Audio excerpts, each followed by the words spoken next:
Itu syarat yang berikut. Kemudian, ini penting kalian harus tulis. Nanti saya tanya lagi. Tidak boleh adanya paksaan. Tidak boleh ada pemaksaan. Baik itu dari keluarga atau dari teman atau bahkan dari pasangannya. Kalau misalnya kalian dua dia mau cepat menikah tapi kamu belum siap, tapi dipaksa kita harus menikah, itu namanya paksaan, dan itu dalam gereja Katolik tidak boleh. Karena orang menikah itu karena pilihan bebas, memilih, saya pilih. Jadi macam biar tadi bilang biar dua apa tuh rezeki Tuhan kasih rezeki kaget, biar duitnya mau sedunia ini isi penuh, bank itu tidak mampu tampung duitnya itu. Tapi kalau ada pemaksaan itu tidak bisa. Tidak boleh ada pemaksaan. Yang berikut, tidak boleh juga karena balas jasa. Tidak boleh karena balas jasa. Tidak boleh karena balas jasa. Maksudnya balas jasa itu misalnya, saya kasih contoh saja. Misalnya mereka berdua nih, atau misalnya kamu berdua lah. Mungkin karena orang tuanya sekolahkan kamu misalnya, atau dia kasih duit banyak ke kamu karena kamu sebenarnya tidak mau menikah, tapi karena dia sudah kasih kamu duit banyak, lah kamu dia paksa dan kemudian kamu menikah saja. Itu namanya balas jasa. Dalam gereja Katolik tidak boleh ada yang namanya nikah balas jasa. Itu tidak boleh. Kalau karena perjodohan? Perjodohan? Perjodohan juga tidak boleh. Karena itu kita sekarang bukan zaman Siti Nurbaya lagi supaya jodoh-jodohkan. Kalau dalam bahasa sekarang namanya kibo-kibo, itu tidak boleh. Itu tidak boleh. Mungkin kalau kalian kibo kalian bisa menikah, istilahnya itu nikah adat. Tapi kalau dalam gereja Katolik tidak boleh. Karena orang nikah tuh menjalaninya itu bukan orang yang kibo kalian atau orang tua kalian yang jalani, tapi kalian yang jalani. Itu penting. Makanya menikah itu harus karena pilihan pribadi kalian. Makanya sekarang dari awal saya beritahu, katekese duduk seperti ini, saya dialog tanya kalian supaya kalian tahu, supaya kalian bisa ingat. Itu penting. Jadi kalau nikah karena kibo, itu namanya nikah di bawah paksaan atau tekanan. Karena di dalam hukum kanonik, nanti pertemuan berikut nanti saya akan beritahu kalian. Nikah di bawah paksaan, di bawah tekanan dan lain-lain sebagainya, nanti saya beritahu untuk kalian. Dan itu bukan saya kadang-kadang, nanti saya tunjuk gimana itu hukum kanonik. Nomor berapa, artikel berapa itu nanti ada. Tidak boleh karena balas jasa, tidak boleh karena paksaan. Harus atas kesepakatan atau konsensus nikah. Kalian berdua.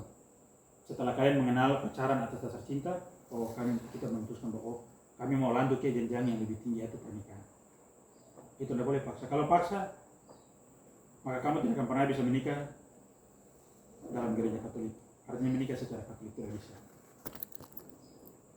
Makanya saya tanya, kamu dipaksa atau tidak? Tidak, Pastor. Hah? Tidak. Yakin? Yakin. Berapa persen kamu yakin? 100%. Kamu dipaksa atau tidak? Tidak. Hah? Benar? Berapa persen kamu yakin? 100. Hah? 100-nya panjang sekali tariknya. Iya kan. Jangan sampai ada mikir bebannya. Kalian kenal berapa lama? Lama, Pastor, dari tahun 2014. Dari sekolah, Pastor. Oh, dari sekolah? Iya. Pisah, balik lagi. Oh, bisa balik lagi ya? Oh. Kalian dua? 2021. 2021. Jadi tadi itu, selain itu, secara hukum itu, tadi kita lihat sudah yang syarat manusiawinya itu sudah sebagai manusia normal, karena Tuhan ciptakan manusia itu tidak ada bilang setengah laki-laki setengah perempuan, tidak ada. Laki-laki dan perempuan, itu jelas. Dalam gereja Katolik harus laki-laki dan perempuan. Tuhan tidak ciptakan istilahnya tomboy, Tuhan tidak ada ciptakan bencong, tidak ada.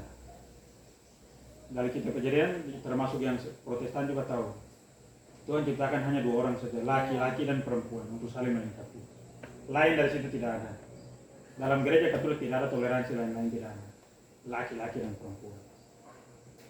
Nikah tidak boleh ada paksaan, tidak boleh dibawa tekanan, tidak boleh juga karena balas jasa, itu ingat baik-baik.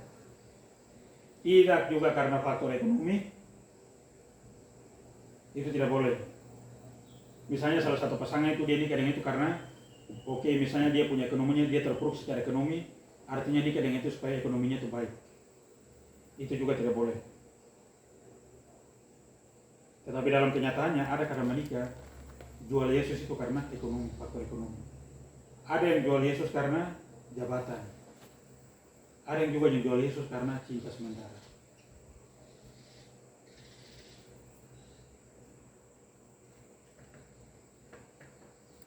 Jadi ini kursus itu artinya persiapan supaya kalian bisa lihat. Itu saya beritahu supaya kalian bisa lihat itu. Persiapan itu makanya kita harus kursus. Ini sebenarnya terlalu pendek tidak salah.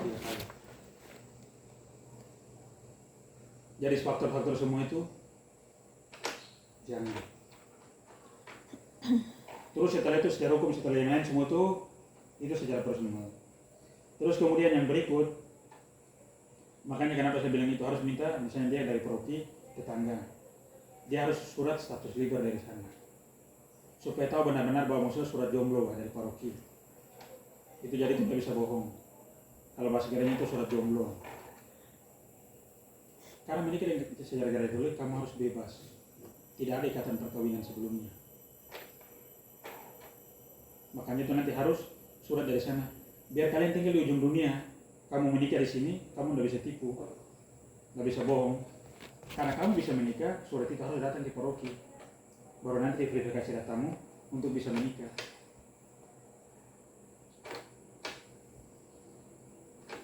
Kalau ada pertunangan, Tidak penting kau pertunangan. Pertunangan itu artinya sebelum kalian pasang cincin, istilahnya sebelum kalian pasang cincin, itu bukan dianggap perkawinan. Bahkan kalian sudah menikah bilang di gereja Katolik pun.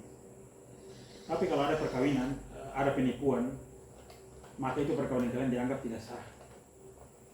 Walaupun kalian sudah nikah di depan pastor, sudah pasang cincin, sudah janji semua, ada saksi. Tetapi atas dasar penipuan, maka perkawinan kalian itu tidak sah. Maka dianggap perkawinan kalian itu tidak ada. Dikatakan penipuan gimana pastor? Kan di situ kalau misalnya orang tunangan tuh ada pastornya juga terkena saksinya kan? Ya,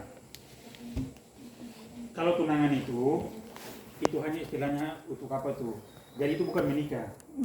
Tunangan itu hanya seperti orang itu mohon penyertaan Tuhan supaya tunangan mereka itu berjalan lancar sampai ke jenjang berikut pernikahan.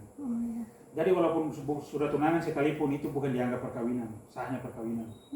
Bahkan jangan hanya pertandingan yang ada saksinya, ada pastornya datang misa. Sudah kamu nikah sekalipun pasang cincin, tetapi kalau ada penipuan, misalnya dia sudah punya pasangan lain sebelumnya, tapi dia sudah menikah, dia tipu pastor dan lain sebagainya, maka pernikahan itu dianggap tidak ada. Itu batal secara hukum. Karena syarat seperti makanya saya bilang itu, kalian harus pastikan baik. Perkawinan kalian itu tidak ada penipuan, tidak ada pemaksaan. Atau kan orang kalian paksa-paksa, misalnya kamu menikah dengan dia karena mungkin dia banyak duit, ini bagus jadi bisa biaya hidup kamu, hidup terjamin. Memang salah satu tujuan dari perkawinan Katolik juga untuk kesejahteraan. Tapi kesejahteraan itu berdasarkan artinya usaha bersama, tanggung jawab bersama. Tapi bukan karena saya sulit secara ekonomi, dia sudah kasih banyak, oke kita nikah. Itu tidak bisa. Jadi makanya itu kenapa kursus, setelah kursus itu yang namanya ada kanonik. Kanonik itu artinya itu titik terakhir untuk menentukan. Kalau kalian jawab semuanya bagus-bagus, iya tidak ada pemaksaan, tapi di belakangnya ada pemaksaan. Setelah itu kalian mau bilang karena ada pemaksaan, di sini kalian sendiri yang tulis. Kalian tidak bisa menikah. Kalau ada masalah dalam perkawinan kalian nanti akan ditunjuk itu. Dan itu nanti perkawinan kalian percaya akan sulit diputuskan. Ada itu yang sampai puluhan tahun perkawinannya. Ada bahkan itu sampai sekarang itu perkawinannya dia tidak bisa menikah lagi. Karena perkawinannya itu sah. Makanya saya bilang, kalau kalian belum yakin, lebih baik bilang belum yakin. Kalau kalian tidak siap, lebih baik siap. Jangan sampai nanti ada persoalan kemudian kalian bilang pisah. Karena dalam belajar itu ingat, seperti tadi saya bilang, sekali seumur hidup tidak ada. Kata cerai itu kalian hapus dari otak kalian. Hapus dari otak kalian. Jadi jawaban kalian waktu kanonik itu sangat menentukan hidup kalian nanti. Perkawinan kalian nanti. Jadi persoalan dalam perkawinan gereja Katolik itu ada seperti garis begini. Ini ada seperti garis ujung.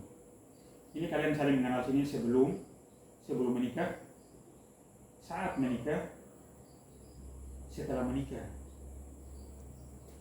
Jadi persoalan kalian yang dilihat itu, yang bisa buat batal itu hanya sebelumnya saja, Nikah. sebelum nikah. Itu makanya dibilang nanti kalau nikah itu ada harus ini, harus itu dan lain sebagainya, tidak boleh ada penipuan dan lain. Itu tujuannya karena itu supaya mengantisipasi. Karena kalau itu otomatis kalian tidak bisa untuk pemberkatan perkawinan. Kalaupun karena kalian sekarang sudah terlanjur bilang sudah nikah adat, keluarga sudah siap, undangan sudah disebarkan, dan kalian jawab semua baik-baik, saat menikah sampai dari sebelum sampai saat menikah itu tidak ada persoalan.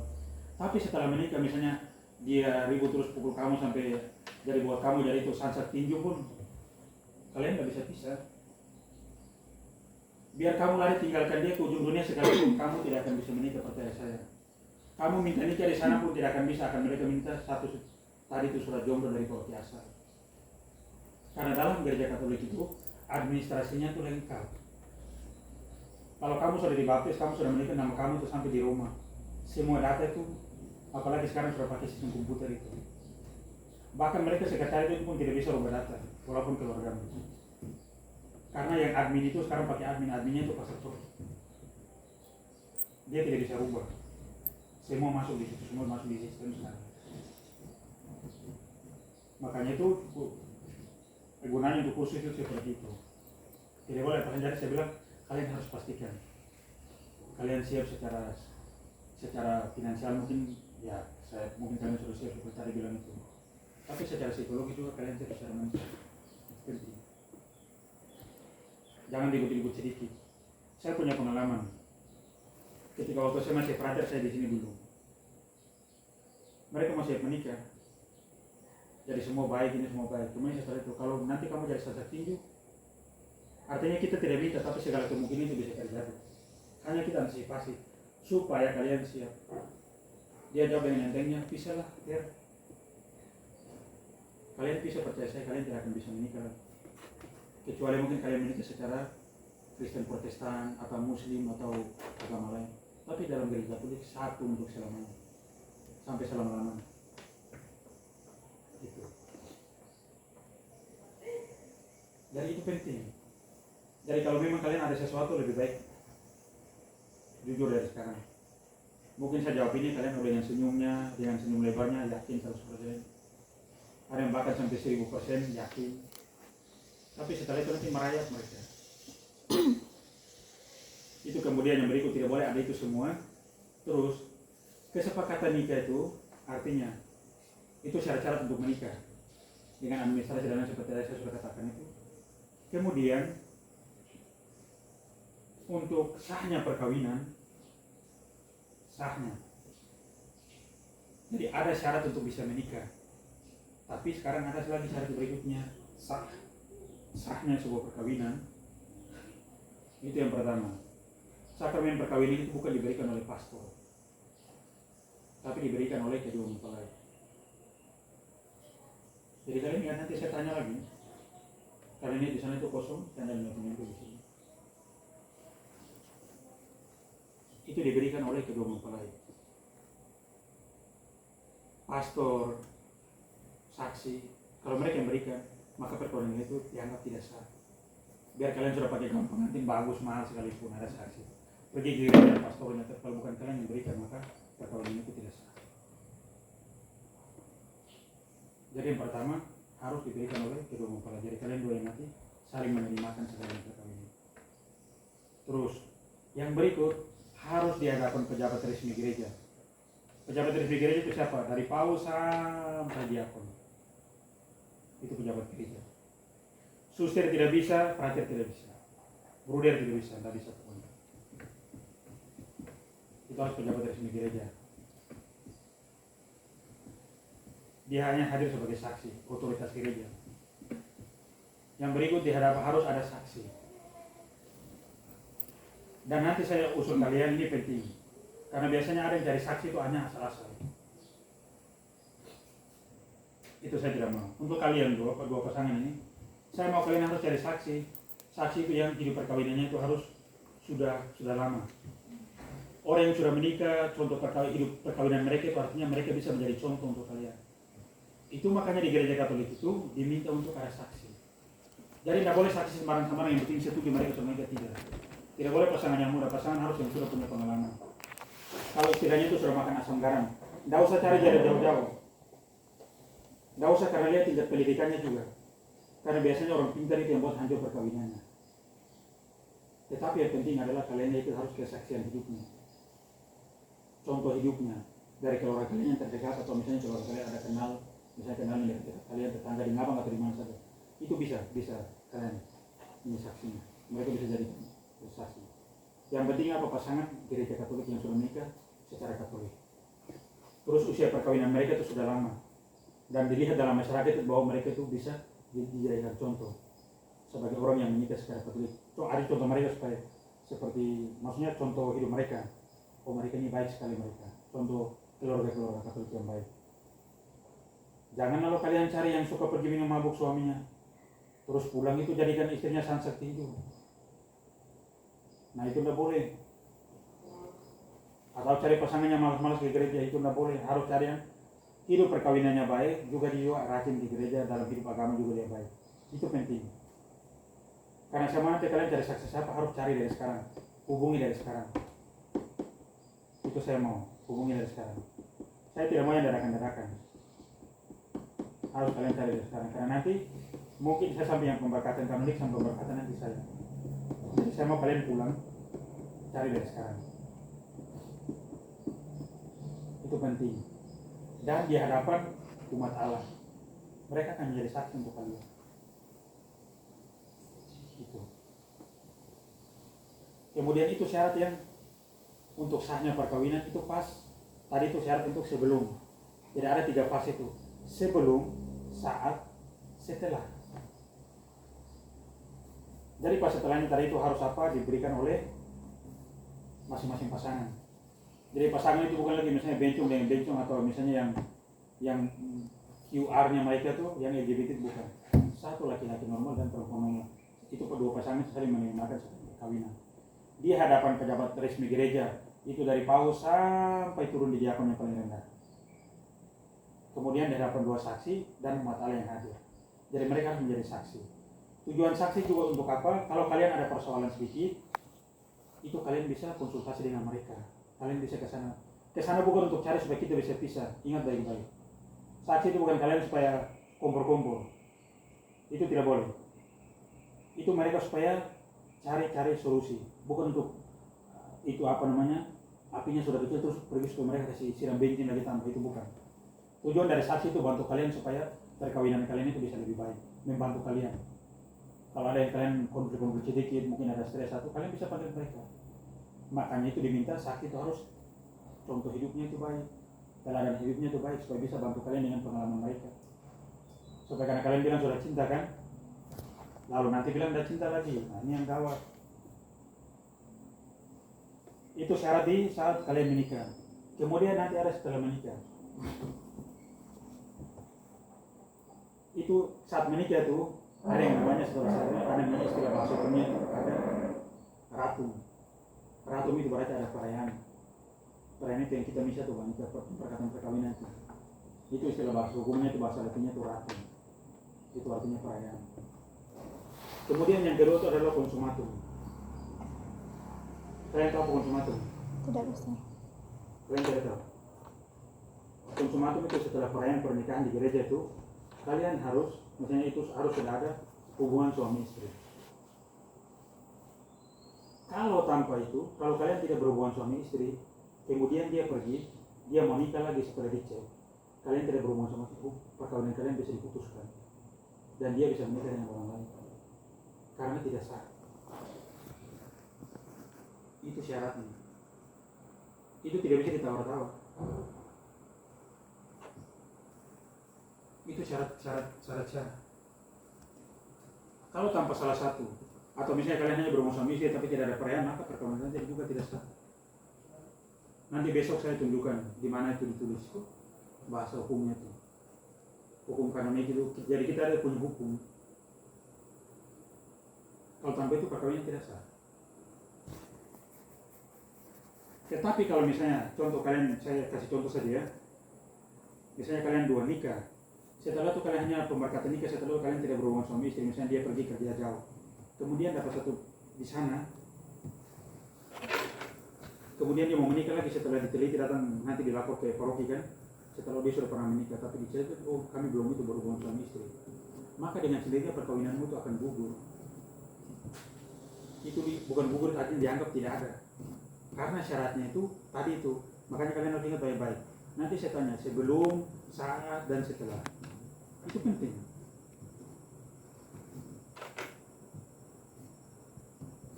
Harus ada hubungan suami istri, hubungan senggama suami istri.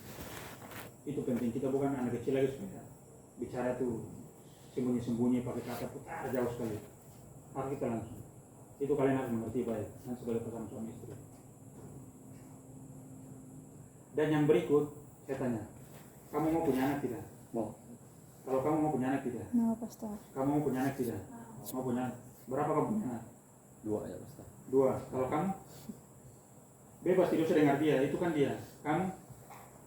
Belum nargetin pastor. Tidak belum target itu kira-kira yang kamu mau seperti apa. Tidak usah target-target, nikah itu bukan soal target. 2 pastor. 2. Ngikut saya ada ngikut Kan Pastor. belum tahu. Jangan ikut. Kalau misalnya dalam perjalanan kamu mau 2, maksudnya yang kamu pikir, Ya segitu, 1 cewek 1 cowok. mau 1 cewek 1 cowok. Tapi misalnya kamu sampai 2 begitu, misalnya cowok semua atau cewek semua, Tambah lagi. mau nambah lagi. Kamu? 2. Kamu? Ah ini jangan sampai kalian sudah kompak dari sana nih. Enggak. Kalau misalnya lebih, Kebutuhan Pastor, dikasih lebih. kalau kasih lebih bagaimana? Enggak masalah. Misalnya 5 kalian punya anak. Tahu. Hah? Karena dikasih Pastor. Mau kalian dikasih. Jadi syarat juga untuk bisa menikah itu harus mau punya anak. Karena dengan orang dengan menikah itu artinya melanjutkan karya penciptaan yang sudah dimulai oleh Tuhan dalam kitab Kejadian. Ketika Allah menciptakan manusia itu manusia harus melanjutkan karya penciptaan. Lewat apa? Beranak cucu dan bertambah banyak. Itu penting. Jadi orang menikah secara Katolik itu melanjutkan karya penciptaan. Artinya untuk apa? Menghadirkan manusia-manusia baru untuk menjaga dan berkarya terhadap bertanggung jawab terhadap karya ciptaan Allah yang sudah dimulai sejak awal. Gimana kalau misalnya yang udah lama tapi belum punya Pastor? Itu tidak apa-apa, itu karena bukan karena tidak mau. Beda tidak mau dengan karena faktor lain. Itu beda. Jadi misalnya karena faktor, misalnya dia tidak bisa punya anak dan lain sebagainya, itu karena itu dalam perjalanan kemudian memang kan dia tidak bisa punya anak. Itu tidak bisa untuk cerai karena bukan karena dia tidak mau. Makanya itu sebelumnya harus baik-baik, pikir baik-baik. Makanya saya beritahu kalian sejak pertemuan pertama saya langsung beritahu baik-baik. Itu harus jelas. Itu tidak akan, saya bilang setelah perkawinan tidak ada alasan untuk langkah mundur. Seperti saya jadi pastor sudah tidak ada untuk langkah mundur. Jadi misalnya tanya, atau seberang cucu dan bernama itu, terus kami para pastor gimana? Berarti tidak mau menikah, berarti dia ikut kitab suci. Nah itu juga tidak benar. Dan dalam kitab suci, Yesus sendiri bilang, ada yang hidupnya itu menikah, terus ada yang karena tidak menikah karena demi kerajaan Allah. Dan kami memilih yang itu. Bukan berarti kami juga lebih dari kalian yang menikah, tidak. Tetapi kalian juga memilih itu, kami memilih tidak untuk demi kerajaan Allah. Kita semua sama-sama melanjutkan dalam karya penciptaan dengan pilihan. Jadi kalau yang tidak bisa punya anak, kemudian setelah itu kemudian sudah berapa tahun dan itu banyak, itu tidak ada alasan untuk bisa pisah dan kemudian cari istri lagi. Jadi harus pastikan baik-baik. Makanya itu ada namanya sesi kesehatan. Tapi kita punya waktu terbatas. Supaya pastikan itu, supaya nanti setelah kalian menikah, kalian tidak akan menyesal. Nah itu jadi kalian jangan pikir, oh Katolik ini baru ribet nikahnya tuh. Harus ini lama sekali. Ada ini, ada itu, tapi itu untuk kebaikan kalian. Supaya kami mau pastikan bahwa kalian tidak akan bisa, kita tidak bisa pastikan bahwa kalian akan bahagia 100%. Tapi paling kurang kita menghindari yang terburuk. Kita menghindari yang terburuk. Itu penting.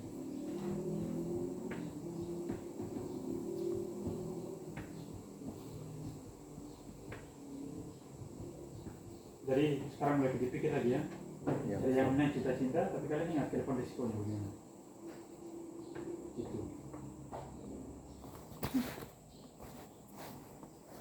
Jadi nanti walaupun nanti sekarang kamu, contoh kalian dua, misalnya kamu menikah dengan dia, kamu sekarang ini bareng gemuk. Nanti setelah itu kalian nikah stres terus kurus, juga tidak ada alasan untuk kamu ini. Terus misalnya kamu kurus nanti setelah itu karena tidak sibuk lagi urus diri, urus anak, urus suami, kemudian badanmu gemuk, itu juga tidak jadi alasan untuk kamu harus pergi atau tidak suka lagi. Karena nikah setelah kalian menikah itu bukan lagi soal suka tidak suka, tapi itu karena pilihanmu dan kemudian komitmen kalian untuk hidup bersama selama itu. Itu penting.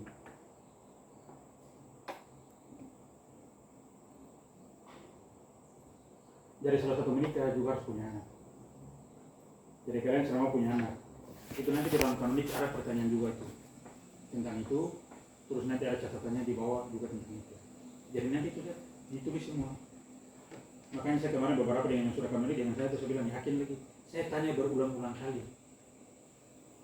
Artinya bukan saya mau coba, tapi saya mau pastikan bahwa kalian benar-benar itu siap dengan apa yang jawab dengan itu. Sehingga, karena apa yang keluar dari mulut kalian itu akan menentukan ke depannya. Penting. Kemudian yang berikut, kalian harus didik anak kalian itu dalam iman gereja Katolik. Itu penting. Kalian harus didik dia dengan iman gereja Katolik. Setuju atau tidak? Setuju, Pastor. Kamu setuju? Setuju. Berapa persen kamu setuju? 1000%. 1000% kamu? Setuju, Pastor. Berapa persen yang kamu setuju? Sepenuhnya. Ya sepenuhnya itu kira-kira berapa? Kira-kira yang kamu tahu dalam angka nominalnya? 1000%. Oh 1000% ikut mantap jawabannya. Kamu? 100%. Oh 100% kamu? Setuju. Setuju. Dan kalian tahu dalam hidup kita di Indonesia itu kita tidak hidup bersama dengan hanya kita itu kelompok namanya homogen. Kalian tahu homogen? Tahu, Pastor. Tahu nggak homogen apa? Artinya apa? Suka sesama jenis. Hah? Bukan suka sesama ini. Maksud kita bukan kelompok homogen. Nah, enggak tuh belajar geografi ini. Enggak ada, Pastor. Lupa Saya ada. pertanian, Pastor. Hah? Nggak ada belajar itu. Pertanian ada. Ya, Kak Pastor. Saya otomotif dulu, Pastor. Di pertanian juga ada. Kan ada kelompok tanaman itu yang homogen itu. Contohnya apa? Lupa, Pastor. Nah itu kan contohnya sawit. Sawit itu tanaman yang paling egois. Dia tidak mau ada pohon lain di situ, mau dia sendiri. Iya. Nah itu namanya kelompok homogen. Kelompok tanaman homogen. Jadi homogen itu berarti hanya satu saja, tidak dua. Kita hidup itu heterogen. Heterogen itu artinya apa? Tidak hanya kita hidup nanti bersama dalam perkawinan kalian itu, tetangga kalian, orang-orang di situ, kemudian kalian punya anak. Itu tidak hanya orang Katolik. Ada saudara kita yang Protestan dengan berbagai aliran, ada Hindu, ada Muslim dan lain sebagainya. Misalnya kamu hidup tidak ada orang Katolik di situ, hanya orang Muslim, terus saudara kita yang Protestan, Hindu, Buddha, hanya kalian sendiri orang Katolik. Bagaimana cara kalian didik anak-anak kalian nanti dalam iman gereja Katolik? Bagaimana cara kalian didik? Tetap pakai cara saya, Pastor. Bagaimana caramu? Ya. Saya mau tahu caranya itu harus jelas. Harus Kalau saya biasanya itu nggak suka yang jawaban diplomatis yang awan-awan, itu harus konkretnya bagaimana? harus dengan cara saya. Contohnya, ya saya harus didik dia dengan iman Katolik. Itu bagaimana iman Katolik bagaimana? Konkretnya bagaimana? Harus konkretnya. Karena kalau tidak bisa konkret nanti susah. Maksudnya konkret. Macam mana, Pastor? Hah? Detailnya. Prakteknya lah, prakteknya. Prakteknya. Tidak harus tahu ya prakteknya nanti kamu buat bagaimana dengan anakmu. Berhadapan dengan misalnya kita hidup dalam kelompok Iya, yang iya. berbeda. Belum. Nah kamu bingung kan? Ya bingung, Pastor. Kalau kira-kira kamu bagaimana? Membiasakan berdoa, Pastor, dengan tanda salib. Ada kegiatan-kegiatan gereja. Kalau misalnya anak-anak kecil kan biasanya ada anak-anak dia ikut. Kalau kamu nanti ikut atau kamu tetap di gerejamu? Katolik. Nah, ikut Katolik. Nah bagaimana nanti Jero? Kamu jangan, kamu sekarang